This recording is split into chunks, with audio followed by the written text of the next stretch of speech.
Poker's legendary champions, next generation stars, and tireless ambassadors of the game, sharing their wisdom and guiding your journey to high achievement on the green felt. This is Tactical Tuesday on Chasing Poker Greatness with your hosts, Brad Wilson and John Chai.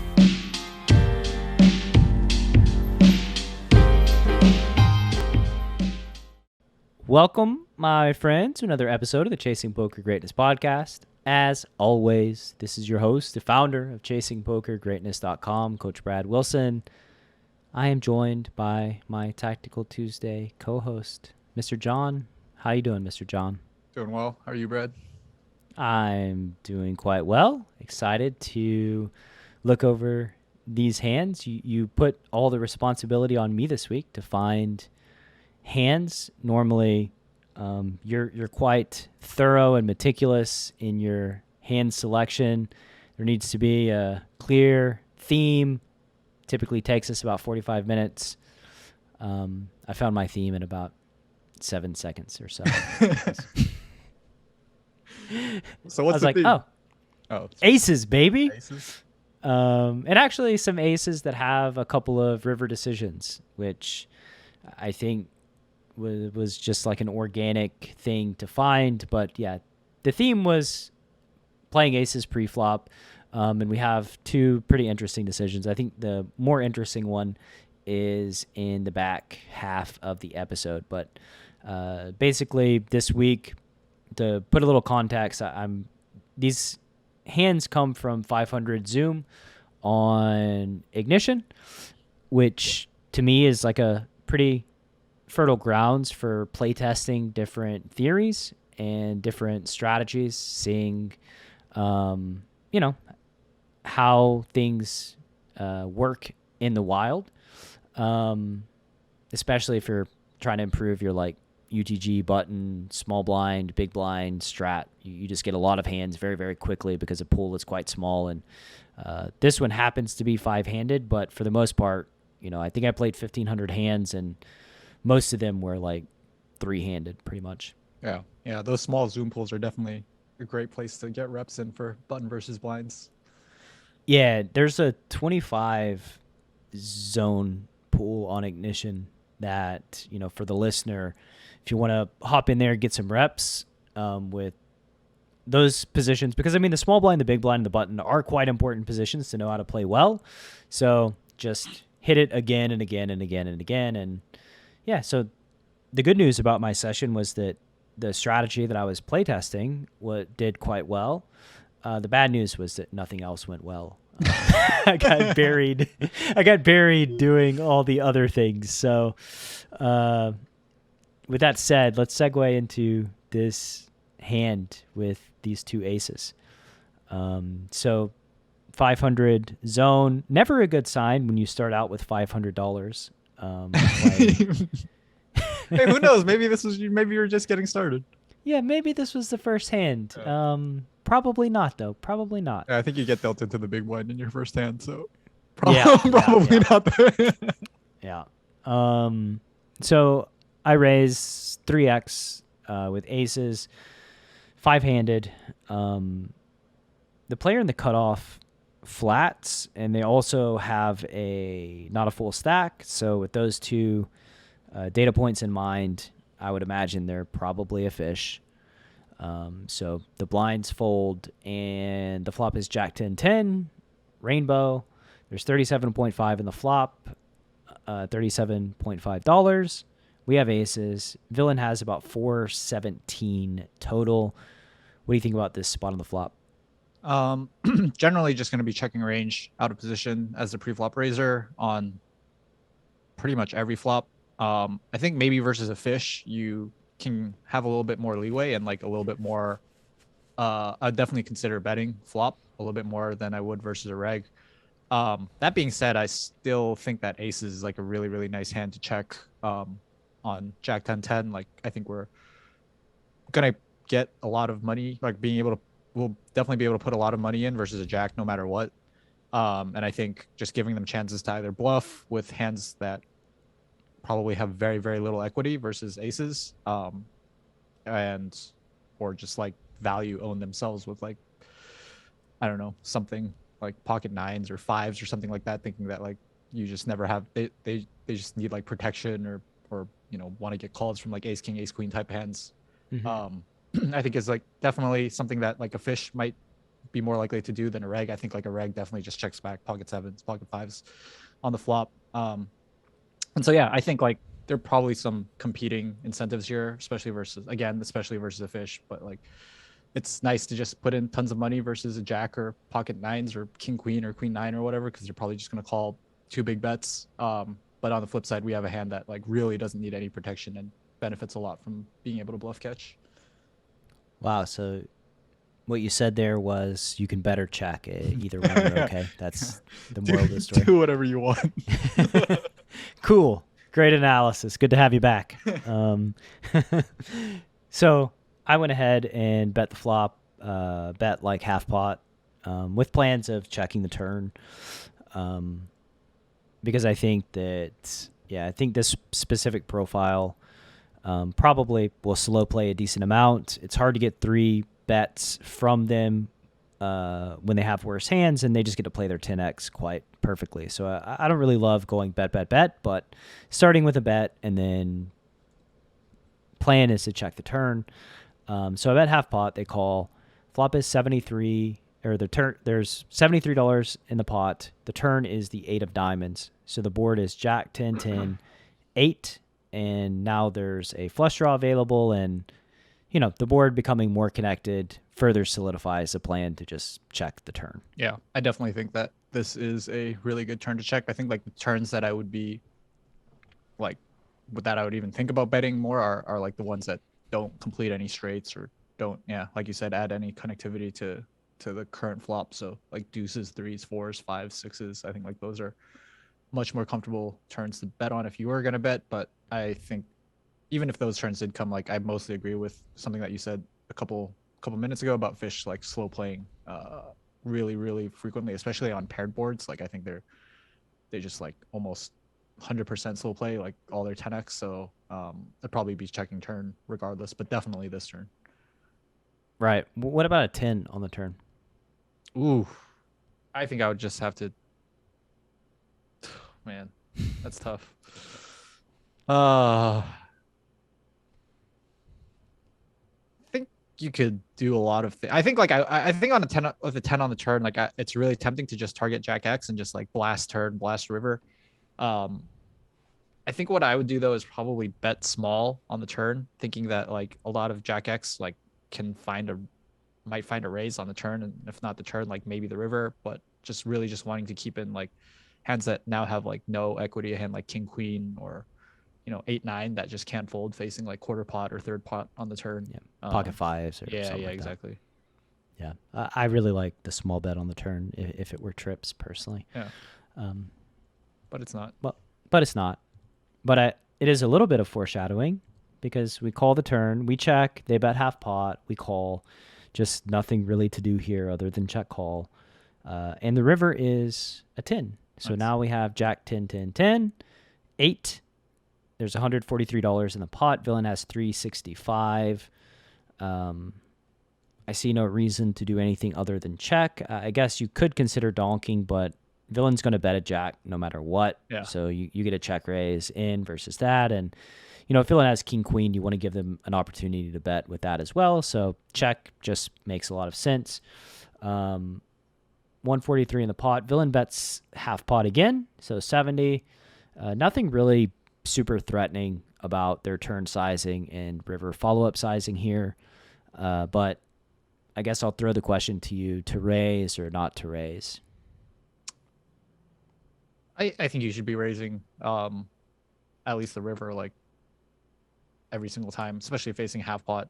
I think that fish are just never going to fold a jack in this spot. Like you could get called by even worse than a jack, like a hand like 8-9, because you could just like find a call on the river, I think. Yeah. I think like the biggest decision though is what you said about checking turn and then again checking river, just giving their bluffs a chance to bet, and like knowing that you're gonna get all the money in versus their strong value, and at least like one bet in versus their marginal or weak value anyway. So Yeah, and the SPR is over 2, right? So like there's 2 bets left. Yeah. So like you want them to place 1 bet with their Jack X, and then basically right, stick it in. right. Jack X is going to get stacked if you start by checking the river, but they probably just call If you the vast donk. majority of the time. Yeah, if you donk. Yeah. Yeah. So yeah, just check ripped and villain snap. I can't remember if they snap folded or not. They may have. I'm not sure, but they did fold, and kind of showed up with a wonky hand, 2 sevens. What? I'm not exactly sure what was going on there, but even better, they just put in a bet with a hand that should never have put in a bet on the river. Yeah, I mean, not much to say, I think, about villain's play. I think it's just No. But yeah, so this is hand number 1.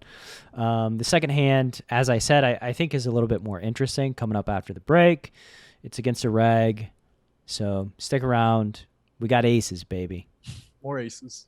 Are you a lone wolf searching for the ultimate pack? The CPG Wolf program is a close-knit brotherhood hell-bent on one thing only: chasing poker greatness. Powered by bleeding-edge wolf strats and led by Coach Brad and his lieutenants, CPG Wolves are systematically prepared for almost any spot they'll encounter on the green felt. If you want to plug into an elite team and have a step-by-step game plan to realize your full poker potential, you can apply at cpgwolves.com. Space is limited, and the pack is only as strong as its weakest member. So only the hungriest, grittiest, and most driven will be accepted into the program. Applications are open at cpgwolves.com. All right. Welcome back to today's Tactical Tuesday. That is all full of aces. John, you want to break down the action in this second hand? Let's do it. So looks like Brad's on the button. Same game, 500 zoom. Opens his aces to $15, 3x. Small blind folds. The big blind, 3 bets, $60. Wow. So we have our first decision here. I think aces is probably the most standard play pre-flop, is to 4-bet this hand, and obviously plan on 4-bet getting it in. Knowing you, Brad, though, I'm guessing that there's a very high chance that you didn't 4-bet this hand and just flatted. There is a good chance. Is that what happened? Yes, that is what happened. That is what happened. So I just flat. You want to talk about flatting here versus just doing the normal thing? I think that having some aces in your range, flatting on the button, is quite nice. Typically, you can get stacks in no matter what.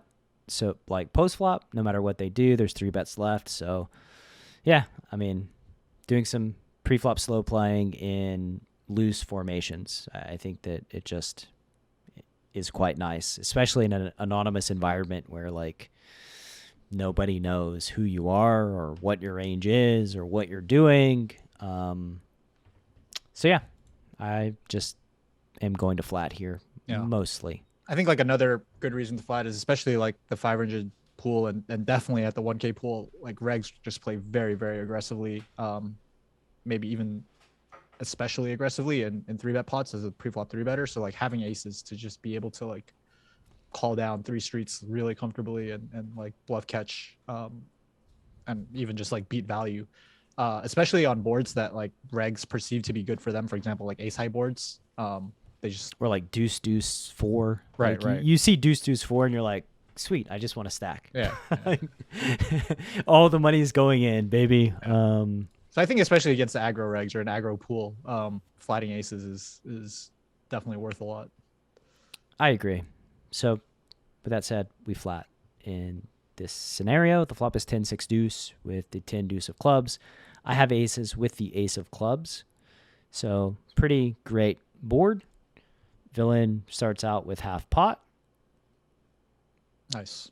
I don't think there's anything to do here. I mean, this is, again, like I said before the hand, just kind of the beginning of like a really, really easy bluff catch with aces. And there's 122 in the pot, so they bet 61. They've got about 400 behind. So after I call, there's going to be 246 in the pot. I think one question that a lot of people might have, sorry, just going back to the flop, is like, should we raise here once we've slow played pre-flop? And if not, why not?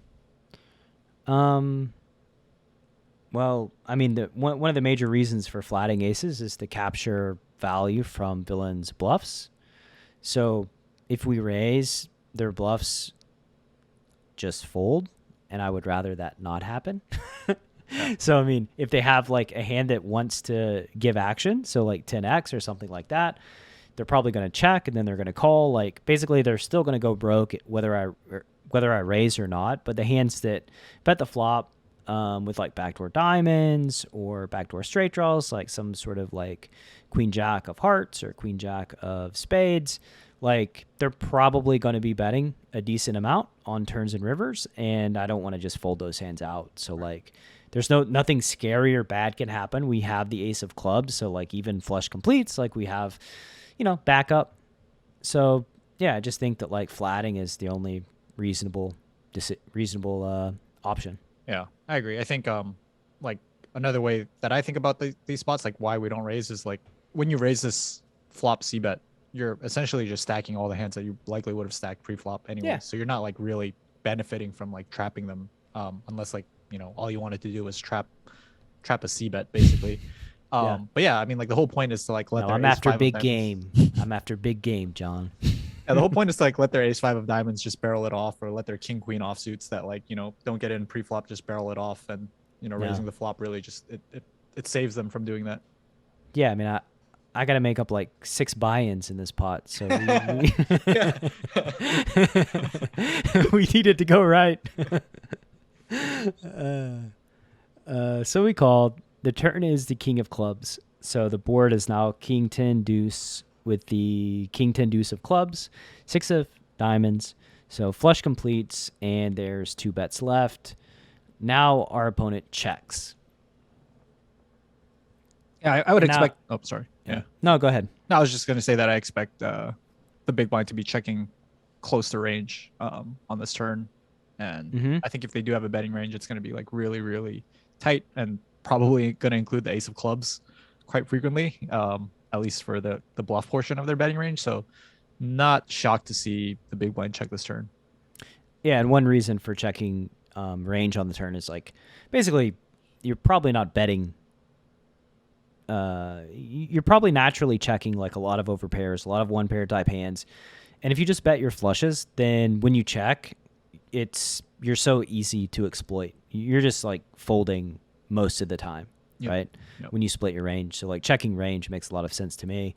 And the reality is, with an SPR of like 1.5, it's not as if stacks are not in play, right? Like stacks are still in play.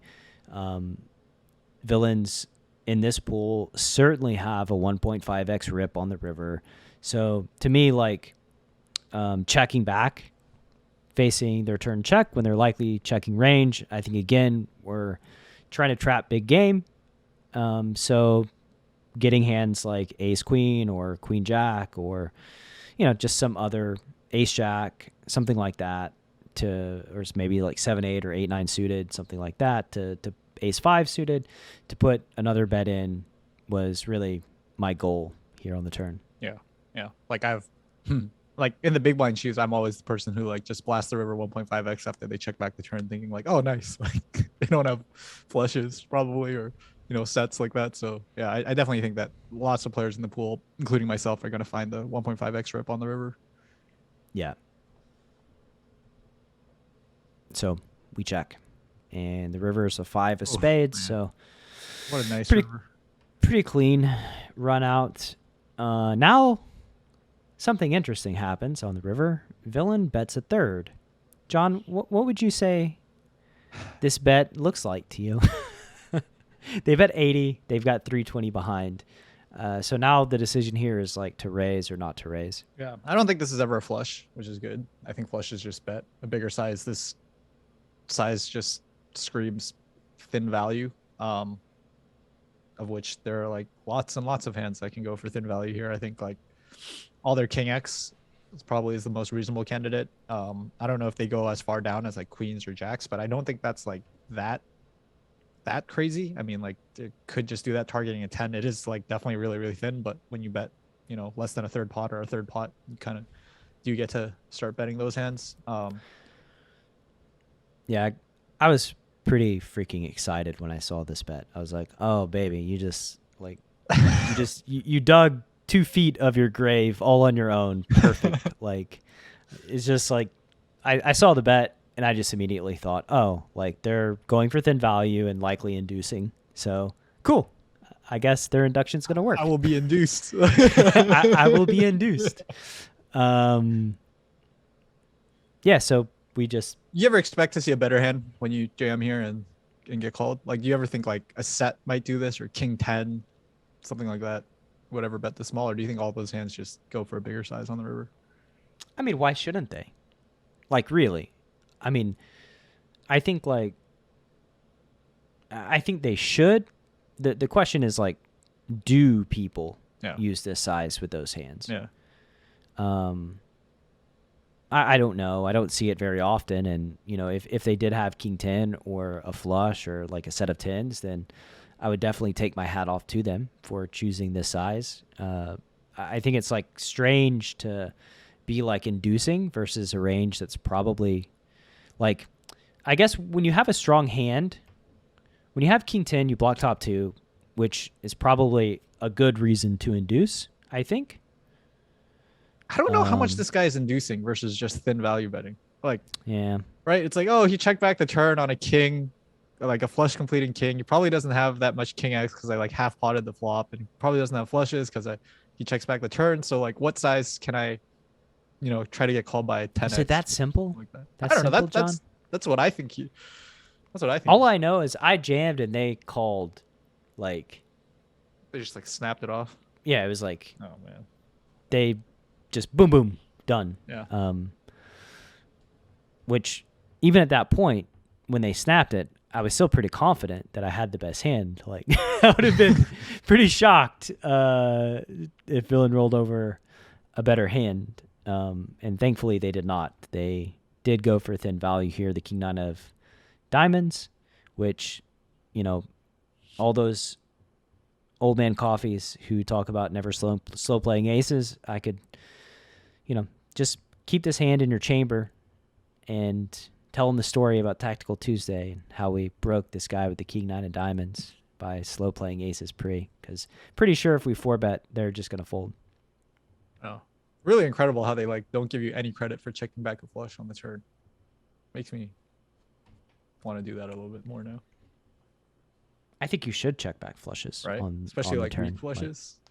Yeah, with like 1.5x on the river, I think like they're just gonna rip very often, right? Like that. I think that's another thing that the listener should take away is like, just because the SPR's a little bit above 1 or like 1.4, 1.5, when you're playing the higher stakes online does not mean that you're not playing for stacks still, because you see it a lot. 3x rips on the river, 2.5x rips on the river. A lot of these rip. Like 4x rip. Yeah, 4x rip by John. So like stacks can be in play when you don't expect them, which incentivizes you, to have some more traps, have some more slow plays on earlier streets, so that when you make it to the river, you have stronger hands that, you just hold out your hands and, the guy with the little money bag just drops it in your hands and then you move on. Yeah. Wow. I really like this. Actually, I really like both hands. I think I guess the check jam on the other hand wasn't that insane, but I think like slow playing the aces here and then finding the raise, the jam on the rivers, it's pretty sweet. Yeah, I don't know what I'd do if they bet like 70%. I'd probably just call. Yeah, probably just call. Yeah. I'm like, oh, I'm scared. I just call. Yeah. I think there's like a part of me that like would have very much wanted to raise to a smaller size on the river after they bet $79. Like I would have just been in this guy's shoes where I would have been like, okay, like now I'm raising for thinnish value, so like I can't raise too big because I still need to get called by their one pair of hands. So I might have just made it like 200 here or something. I mean, when like I do think that like there is some induction going on here. Yeah, like, for sure, especially if he called fast. Like, they called so quickly. It was like they had a plan to bet small and call all in. Right. Which, yeah. So It's a little fun scary. hands. These are 2 of the 3 that I won in those 1,500. We're good at playing aces. It's all the other ones that we struggle with. Thank you for listening to this episode of Tactical Tuesday. Still accepting applications for the CPG Wolves program, cpgwolves.com. Hop in, Greatness Village. Yeah, that's really all I got. John? See you next week. See you next week. Thanks for listening to Chasing Poker Greatness. You can subscribe on Apple Podcasts or on your favorite podcast app. Go to chasingpokergreatness.com to get the newsletter. Join the Greatness Village community, book a coaching session, or dive into the latest data-driven poker courses. Follow the show on Twitter @CPG Podcast.